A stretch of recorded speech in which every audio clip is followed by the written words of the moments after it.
Every day I get up in the morning and I say to my wife, it's a new day. As a breast cancer survivor, every day is a new day. But for all of us, every day is a new day to celebrate. My Aunt Ann is 96 years old, and she lives home, and her daughter and son care for her. And sometimes she gets up and she's pretty cranky, and her bones ache and her memory's going, and she's just, so I go home to visit. And whenever I see her come out with her wheeler, I say, Aunt Ann. And she raises her hands and she goes, it's a new day. Today is a new day, a glorious day. Today is the auspicious day, Pride Sunday, the last day of a whole month of celebrating gay pride. Again, my wife will be singing for you, and the song will lift your spirits. You'll think about this beautiful world that we all live in.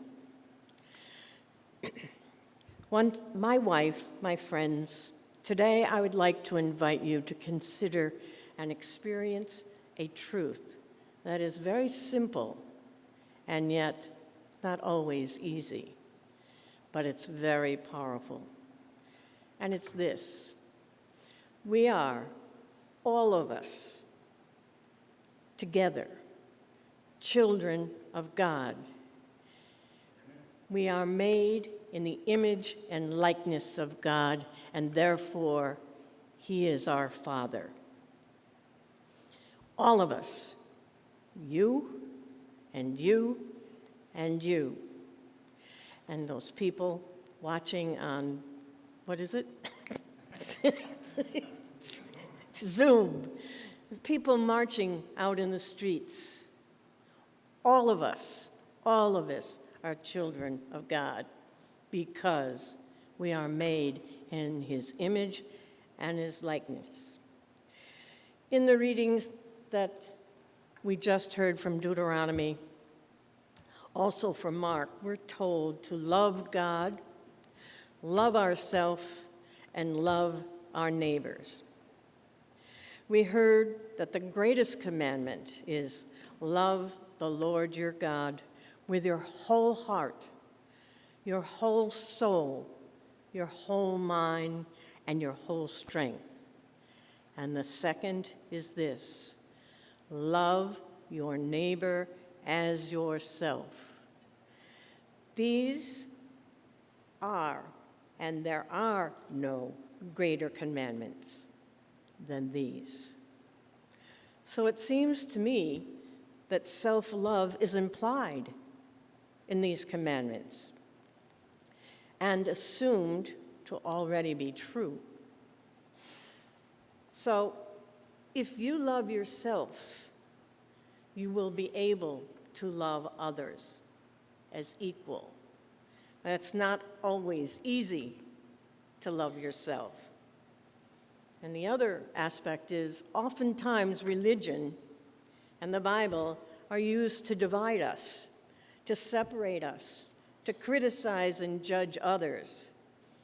In fact, many of the troubles we face in the world, from wars and conflict, big and small, greed, selfishness, overall global unrest, I believe are all rooted in the sad truth that many of us struggle with this part of the commandment, truly loving ourselves. Because of this, we also find it difficult to love others, and specifically to really identify our neighbors. Who are our neighbors? The migrants that come in, the person next door, the person down the street, or the person laying on the street. I truly feel it is self-love that is at the very heart of gay pride. Oftentimes I get asked, why do you guys have to commemorate gay pride? Always, even my own family. Why? Why isn't there a straight pride. I really would go into a long dissertation with them, but I'm not going to do it here. To me, though, gay pride is about self-love and liberation. And these thoughts come directly from the Bible. In the Gospel of Luke, chapter 4:18, we're told that Jesus read the words of the prophet Isaiah. Now, there are many translations to consider here.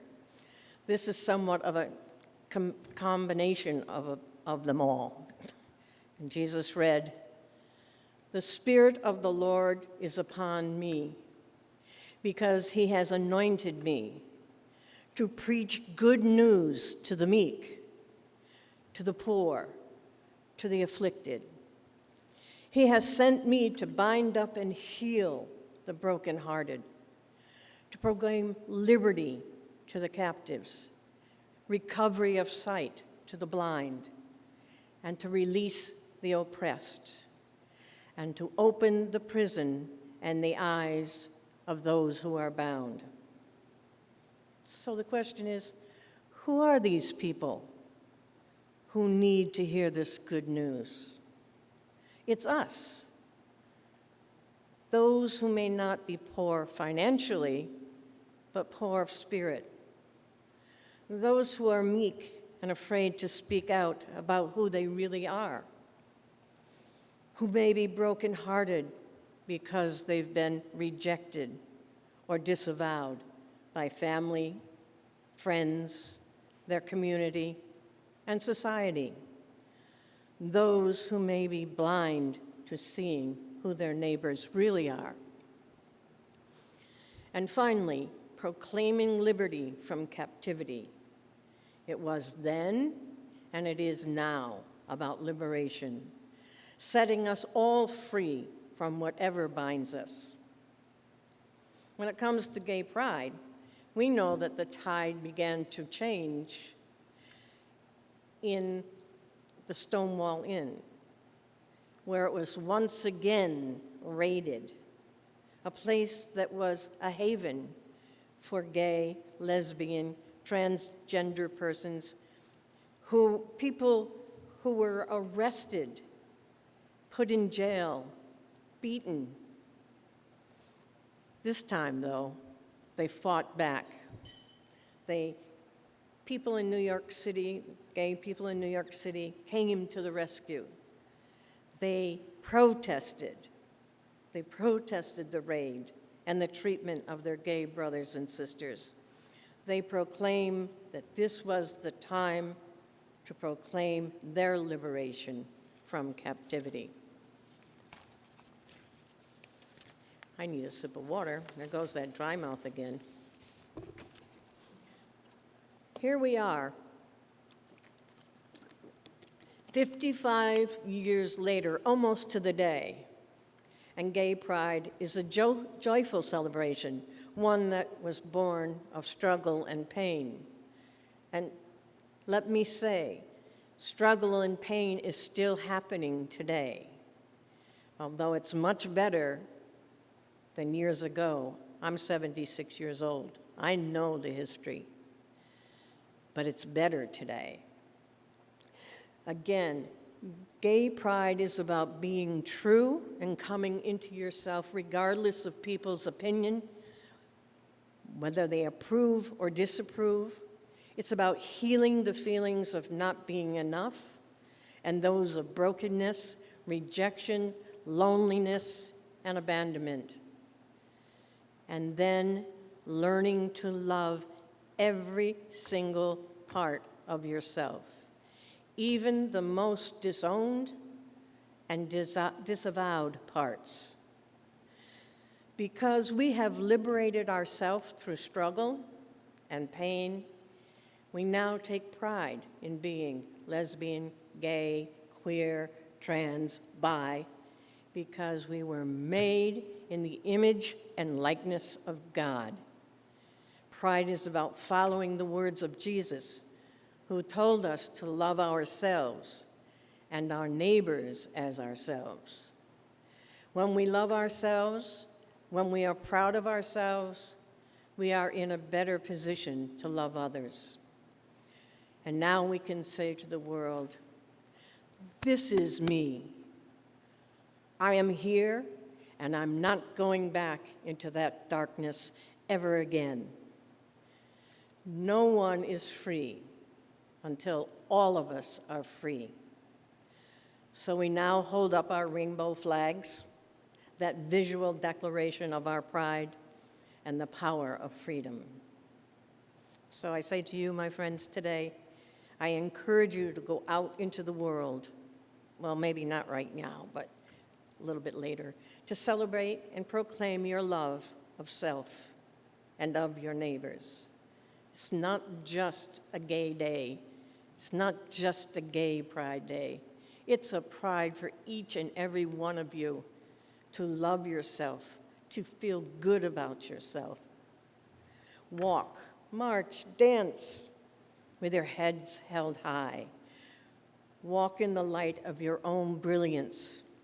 Stand tall and shout out, I am me, I am loved, I am enough.